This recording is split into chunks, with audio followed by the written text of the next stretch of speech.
The arena fell silent long before it emptied. After the sand was raked smooth and the blood-dark stains were absorbed into the earth, Rome's attention shifted elsewhere. The crowd dispersed. The magistrates withdrew. The records closed.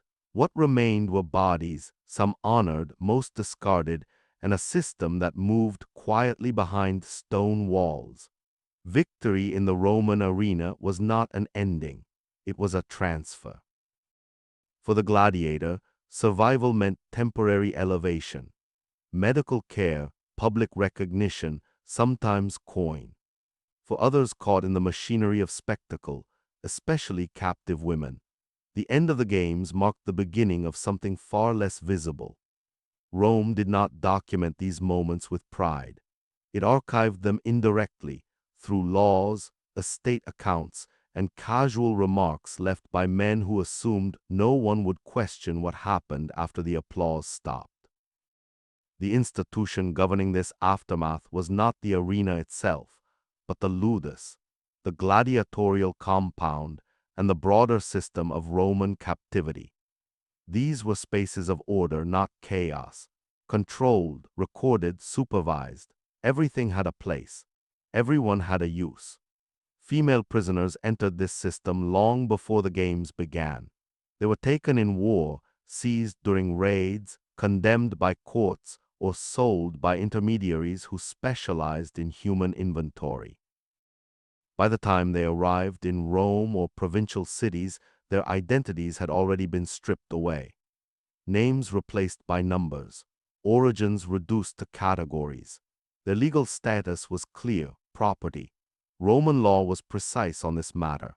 A captive woman held no standing of refusal. Her body, like her labor, could be reassigned at will. What mattered was not morality, but ownership. The public believed gladiatorial violence ended at the gates of the amphitheater. That belief was convenient. It allowed Rome to maintain the illusion that brutality was confined to sanctioned moments of spectacle. In reality, violence was only redistributed. After a victorious bout, certain rituals followed. Weapons were inspected, wounds were evaluated, victors were escorted away from the arena not to freedom but to controlled spaces where their status could be exploited further. These men were assets, trained, hardened, symbolic. Their value did not end with combat. In estate records and correspondence, there are references to post-combat arrangements. The language is administrative, deliberately vague. No acts are described, only transfers, assignments, and allowances. Women appear in these records as adjuncts, listed alongside supplies, quarters, or disciplinary measures, never as individuals, never as witnesses. The Roman system did not require explicit orders to function. Custom was enough. Within the compounds, supervision was constant. Guards, trainers, overseers, nothing occurred spontaneously. What happened after victory was not personal indulgence, it was regulated privilege, permission-based, a reward structure. Certain women were designated for proximity to gladiators, cleaning quarters, tending wounds, preparing meals. These roles placed them within reach, but never within protection. Proximity was not safety, it was exposure. Rome understood psychology well. It knew how to reward loyalty, reinforce hierarchy, and convert human suffering into compliance. A victorious gladiator was permitted access to things denied to others, not because of desire, but because it reinforced control. Privilege could be granted. Privilege could be withdrawn. For the women, resistance was invisible. There were no trials afterward, no complaints registered. The system was designed so that silence appeared natural. Ancient authors occasionally gesture toward this reality but never dwell on it. A sentence here, a metaphor there, always indirect. They assumed their readers would understand without explanation. What is most striking is not what Rome admits, but how carefully it avoids detail. There are no depictions of these moments in triumphal art, no reliefs carved into stone, No commemorations. The absence itself is evidence. Rome celebrated domination publicly. It hid exploitation privately. In private villas connected to the ludus, rooms existed that do not appear in standard architectural plans. Transitional spaces. Neither slave quarters nor guest chambers. Their purpose is inferred through placement, not description. These spaces were not chaotic. They were maintained, cleaned, guarded. Everything about them suggests routine. For female prisoners, the passage from arena-adjacent labor to enforced proximity followed an unspoken logic. Survival depended on compliance. Visibility depended on usefulness. Disappearance was always possible. Rome's power was not loud here, it was procedural. The women were not singled out for cruelty because cruelty was unnecessary. The system itself applied pressure, hunger, isolation, reassignment, removal. A woman who resisted could be sold, transferred, or sent to work camps. None of these outcomes required explanation. They were lawful. This is how Rome ensured participation without witnesses. After victory, the gladiator returned to his role within the hierarchy. Celebrated, then controlled. The women remained where they had always been, unrecorded, unprotected, and essential to the functioning of an institution that refused to acknowledge them. No names survive. No testimonies. Only gaps in the record, precisely where something should be. Rome tried to hide what followed victory not by denying it, but by treating it as too ordinary to mention. And that silence has echoed longer than the cheers ever did. The Roman system did not rely on impulse. It relied on structure. What followed a gladiator's victory was governed not by emotion, but by administration. Every action after the games passed through layers of authority that ensured order, discretion, and continuity. Nothing existed outside the institution. At the center of this structure stood the lanista, owner, manager, and enforcer. His role extended far beyond training fighters. He controlled access, movement, and reward. His compound functioned as a sealed environment where people entered and exited without notice. The lanista answered to magistrates and financiers, but within his walls, his authority was absolute. Women assigned to the ludus were logged under functional categories, not by name, by task. Their placement near victorious gladiators was never recorded as a special event. It appeared as a routine adjustment of labor. That routine was the protection. Rome understood that explicit records create vulnerability, so it documented everything indirectly. A woman transferred from kitchen duty to infirmary work, a change in rations, a reassignment of sleeping quarters, nothing more. But these shifts always followed victories. The pattern repeats across provinces. From Capua to Pompeii, from the outskirts of Rome to frontier towns, the same administrative fingerprints appear. Post-combat days show movement within the compound. Increased guard presence. Temporary restrictions on exit. The system tightened, then relaxed.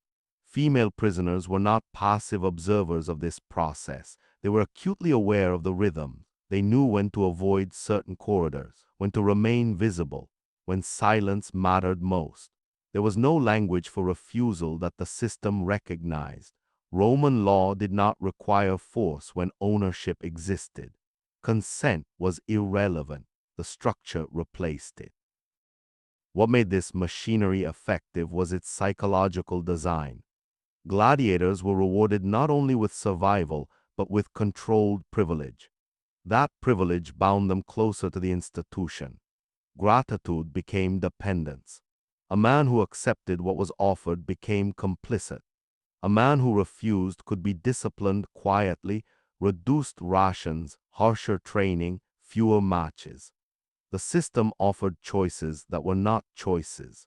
Women existed at the intersection of these pressures.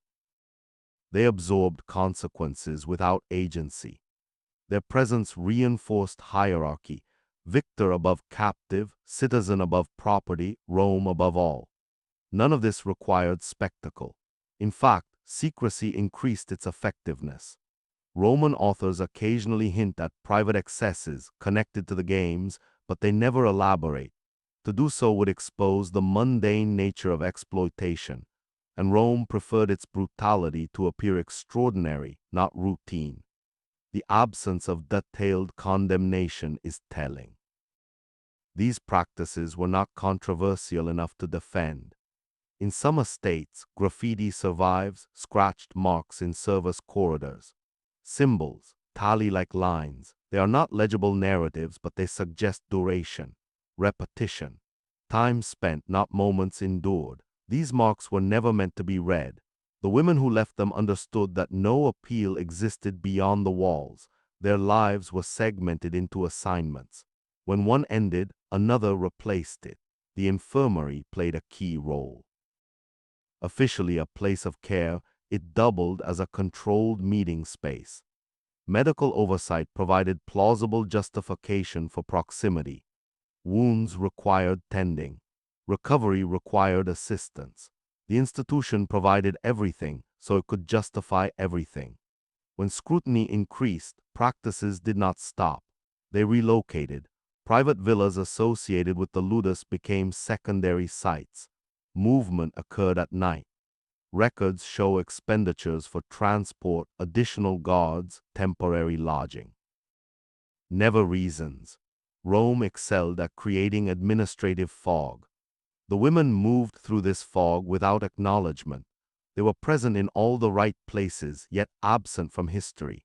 When a woman became ill, uncooperative, or visibly distressed, she could be removed without ceremony. Sold, transferred, reassigned to labor camps or quarries. Her absence generated no inquiry. This constant threat enforced compliance more effectively than violence ever could. What Rome perfected was not cruelty but erasure. By the time the games were remembered, only the combat remained. The cheers, the blood, the victor's name, the rest dissolved into procedure, and procedure leaves no witness. When the games ended, Rome closed its accounts. Not officially, there were no final entries declaring an end, but administratively. Movement slowed. Guards returned to routine. Quarters were reassigned. What had briefly intensified dissolved back into normal function. That was Rome's greatest efficiency, its ability to absorb harm into daily order until it no longer appeared exceptional. The women did not leave when the crowds left. Some were transferred to other estates. Some disappeared into labor networks that fed mines, mills, and farms. A few remained within the ludus, aging quietly out of visibility until they were no longer useful. None were released. Freedom was not an outcome Rome planned for captives. It was an anomaly, too rare to record. What followed victory was never meant to be remembered, because remembrance implied responsibility. Rome preferred legacy without accountability. Official histories focus on emperors, reforms, battles. Gladiators appear as symbols: discipline, masculinity, controlled violence. The women remain invisible, not because evidence is absent, but because it was never centered. Silence was policy. Even condemnation would have required acknowledgement. Archaeology reveals absence more clearly than texts. Quarters built for short-term occupancy. Communal spaces without markers of permanence. No burial inscriptions. No personal items. People lived there, yet nothing of them was meant to last. In rare cases, later Christian writers reference the moral corruption of the games, but even they focus on the spectacle itself. The aftermath remains untouched. Too embedded, too ordinary, Rome's violence did not always announce itself with force. More often, it functioned through logistics. Food distribution, sleeping arrangements, guard rotations. all the mechanisms of a working institution. The women passed through these mechanisms without leaving a trace strong enough to disrupt the narrative Rome wanted preserved. And that narrative survived. When the empire fell, its records fragmented. What endured were the parts Rome had polished: architecture, law, military order. The rest collapsed into gaps historians still struggle to interpret. Those gaps are not empty. They are full of people whose experiences were never meant to be named. The legacy of Rome's victories is not only stone and conquest. It is also the perfected system of making suffering administrative and therefore forgettable. No monuments stand for the women. No anniversaries mark their endurance. Only indirect evidence remains: the way records avoid detail, the way spaces were designed for control, the way reward systems required someone else's silence to function. Rome did not try to hide these practices by destroying evidence. It hid them by normalizing them. That normalization carried forward, shaping how later societies understood power, captivity, and entitlement. The echo of the arena did not end at the gate. It continued in private rooms, in unmarked corridors, in decisions recorded as routine. And history, written by those with names worth preserving, allowed that echo to fade. Not because it was insignificant, but because it was too revealing.